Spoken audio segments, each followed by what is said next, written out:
Hello, everybody, and welcome back to another special edition of the CVRcade Talk Show. Joining me today is none other than the Blocket Rocket, Jonathan Giron. Jonathan, welcome, man. What's it like to have a nickname like that? I don't know, man. It's almost it's a medal of honor. I'd say more so. I didn't try for the blocking. It's as a negative. It's just part of who I am. Indoor, outdoor. It's you don't want to ride with me outdoors. What? Wait, you're telling me you're pulling that move outdoors? No, not block. I let gaps open outdoors. I kid you not. If you're behind me and you're not working, I'll let a gap open from the peloton and me, and then I'm gonna sprint away. I'll do that over and over. If you're not working and you're behind me, be ready for sprints. If anyone out there who rides with Jonathan is listening to this, keep good eye. If he pulls on the brakes, like if you forget you're riding on CVRcade I for would a be second. braking. But yeah, you get me. Yeah, man. It's been a real joy to see you come on the platform. It's really like brought fresh air to the platform. Can I ask you what made you try CVRcade out? Because I know you're an avid Swifter. I know you still stream. I even met you at the Swift Ecrit finals back in Yeah. the day. But what made you try CVRcade? I've been meaning to try. I just haven't really gotten around to it. I've been so busy with a lot of the things going on. So I haven't really gotten around to it. I know Casey's been streaming it a lot, so watching him. And then Homer, you already heard. I'm friends with Homer. He's actually a local guy from here. He used to be. I used to bike with him from time to time. He'd bike like 20,000 miles in a year. No joke. Crazy. Well, Homer, if you listen to this, stay clear of Jonathan. I hear he likes to pull on the brakes when you're outside. So you're never going to live that down. So that's cool, though. But I know you also, you stream. I mean, what's it been like? I know you stream on your own. Now you're part of this whole Mixer broadcast where, like, we commentate, you get interviewed. What's that like? It's fun. It's motivational. I'd say part of the reason I stream, honestly, is just because it pushes me to keep going.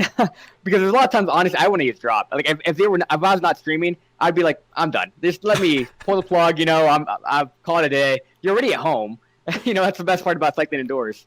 Oh, I can totally relate. I used to do that all the time, but I know you go back and forth between Swift and CVRcade. What's it like to go back on Swift after doing a Cade raid? And equally, what's it like to go back on a Cade race having done a Swift workout? Well, it's much easier going back to Swift. There's not much to it with Swift except for just pushing out power. So there's transition back and forth is not bad.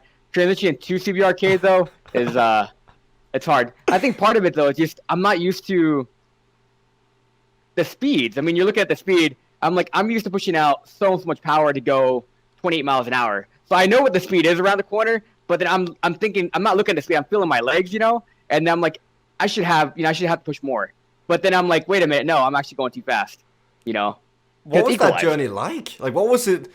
You come on the platform and then you have to learn all these things. Like, I heard a rumor that you thought every single corner speed was the same. At first I did. I thought, for the most part to be the same. And then later on, I was like, wait a minute, no, they're different. And then I was like, okay, different track, you're on dirt. It makes sense. Yeah, it's been a learning experience. Let's just put it that. Oh man, I was cheering for you. I really don't mind it. Yeah. This last weekend in the tournament, I'm like, Jonathan, dark horse, he's gonna come in and watch out, guys. This guy, he gets racing, man. and you crashed like 20 million times. I know. I got blocked though twice on that one track. I was in a good spot, and then all of a sudden Sebastian didn't let me go over to the left. I got blocked, and then the second time, that was a different race. That was actually the Omnium before that.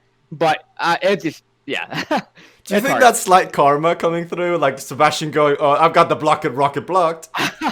I wouldn't. He's a nice guy. He wouldn't do that to me. That's what you think. That's what I bank on. I bank on it all the time. Like when Allison's, out there, anybody else, Betsy works out there. I'm like, they're nice people. They're not going to do anything to me. At least I hope not. But yet, so talk me through that mentality because you're looking at Beth, you're looking at Allison, Sebastian. You're like, they would never block me, but you block them. How does that mindset work? Well. So for me, like the way I think about it, if you block me, that means you're slowing down. You have to accelerate again, so you get tired. For me, if I block you, I have to, I slow them down. They get tired. They have to sprint again. I can do many matches. So I just can't do threshold. So for me, it works good in both ways. If you block me, I'm gonna get around you. I'll sprint ahead, and you're gonna burn some matches. Now, the thing I'm scared of, let's say if Bestie works up there and she's got a teammate and she blocks me, and then I catch up to her teammate, and then her teammate blocks me, and then you just take turns. I can't take two people on like that. But one, I'll take you on. One-on-one. What about physical equalization? Because going back and forth through the platforms, what's it been like to get adjusted to physical equalization?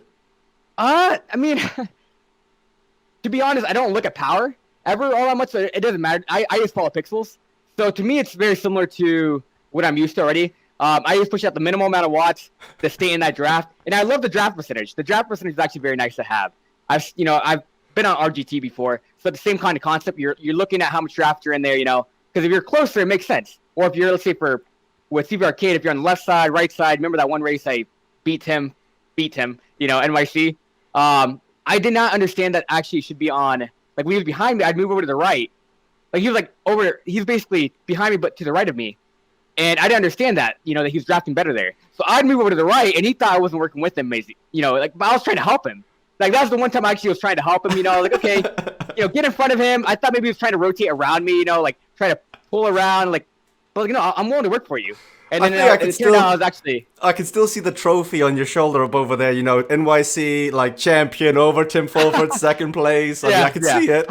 So how about the whole landscape? You're very involved in the whole virtual cycling. You've been for a long time. I've seen your streams. I mean, you floated between teams. What do you make of the virtual cycling world as we're in now? You've got Swift, long time running, CVRcade. You tried RGT, Veloton. What do you make of all this?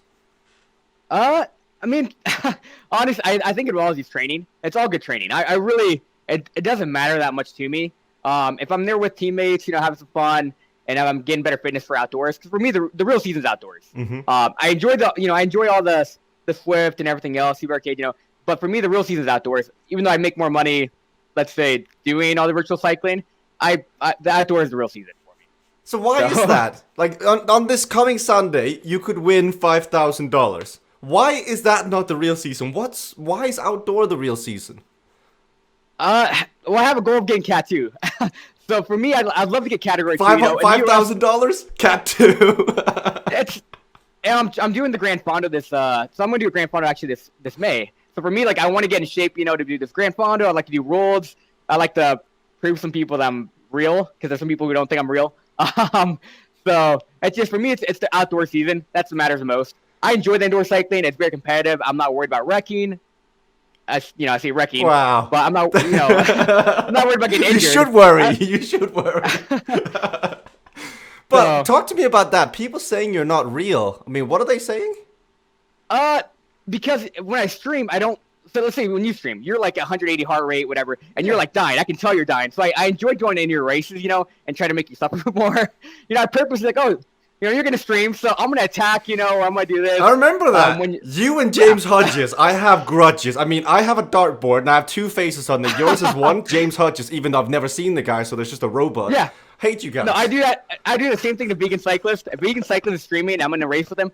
If he's going to stream, for sure, I'm gonna join that race. I'm going to try to drop him. His own coach told me to, attack him during a race before. I was I'll do that. But for real, though, for me, I don't know. It's all for the outdoors at the end of the day. But why do they think this cheating thing? I don't get it. Cheating me. Look at me when I bike. Like I said before, let's see, when you're 180, you're suffering. For me, mm-hmm. I'm smiling sometimes. I'm just nonchalant about it. But if you look at my heart rate, though, I'm at 190 heart rate sometimes. I'll average 180, 178 heart rate. At the low end for a lot of my races. So it's not that I'm not suffering. It just. You just can't tell. Well, how does that compare then? Because you're on CVRcade now, and you've got Homer, who's a good friend outdoors, who I imagine outdoors, you're a Cat 2 racer. You can beat Homer, but on CVRcade, Homer's beat you before. Well, it's different. It's definitely taking a little time to get adjusting to. Part of it's just I don't know. Like I said before, I'm so used to knowing what it feels like to go 28 miles an hour. Sometimes to go whatever around a corner. Let's say what it takes to go 24 miles an hour. And I'm pushing too much. I think part of it, I'm not equalized yet fully either as well. So when you look at my average watts, I'm at 265 average watts, which I know I can do more by a lot. So when I'm accelerate, and then all of a sudden I'm already going 30 miles an hour, and I take a corner, I'm done. And I already know I'm already hitting the brake button. I'm trying to slow down as much as best I can. I'm nope, that's it. But I think that speaks also volume to the skill that's required, because if you are still in the whole equalization phase, like a Cade Cadet, whatever, Yeah. you should be winning easily. But, I mean, the crashes, I'm pretty sure we could make you a picture scrapbook, and it'd be 20 pages long. Here's, like, crash 1, crash 2, crash 3. So, with that in mind now, Jonathan, this weekend, there's a lot of money on the line. It's the end of Season 1. Have you done the practice? Have you learned the tracks? Or what have you done to prepare for this weekend's racing? I've looked at tracks. I did the tracks twice yesterday, as you noticed, for that second half, the Omnium. For me, as soon as I changed my thing to KPH, it was actually easier. The speed's still a speed, but it's just the fact that it's like small. You're looking at, let's say, 50 kilometers per hour. I mean, KMH, 50 kilometers per hour. This is looking at 24 per, 24 point whatever. It's easier to look at those numbers, remember those numbers. And looking at the maps I've been given, Homer's helped me out a little bit. Oh. just a little bit. Not throwing him on the rug, but he's helped me out with three. He helped me three different maps for the Saturday race. I failed on horribly. So I was looking at that stuff, like being able to look at that map and looking at the KMH, and then looking at what I'm going in the game. It's a lot easier than trying to do miles per hour. What do you think about that research? I have seen you, I think for the Ecrit finals, I don't remember where you finished towards the back, but we did, the volcano? What's it like now to have to do these, you have to have these maps, you have to know the corner speeds in miles per hour, kilometers per hour. How does that differ? It's definitely a lot more to learn. For me, with the Swift racing, especially since you don't have trainer resistance on, it really doesn't matter that much. You learn the route a little bit because you know where people are going to attack typically, but it doesn't really matter that much. It's just either you can stay on the pixels or you're not going to stay on the person, on person's wheel. Now with CVRcade, since I have to actually shift my gears, because if you watch me on Swift, I'm a 54-12, 54-13 the entire race. I don't change. The whole entire race. That's my gearing. On CVRcade, I have to know. Okay, I need to change gears here. I need to accelerate a little bit more here. It's a lot more thinking going on.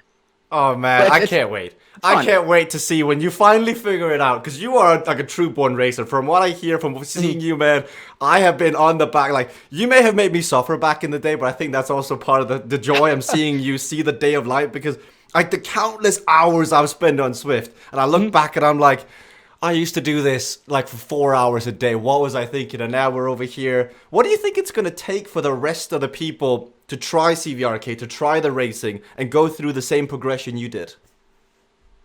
I would say, so part of the reason I gave it a try, the graphics do look a lot better.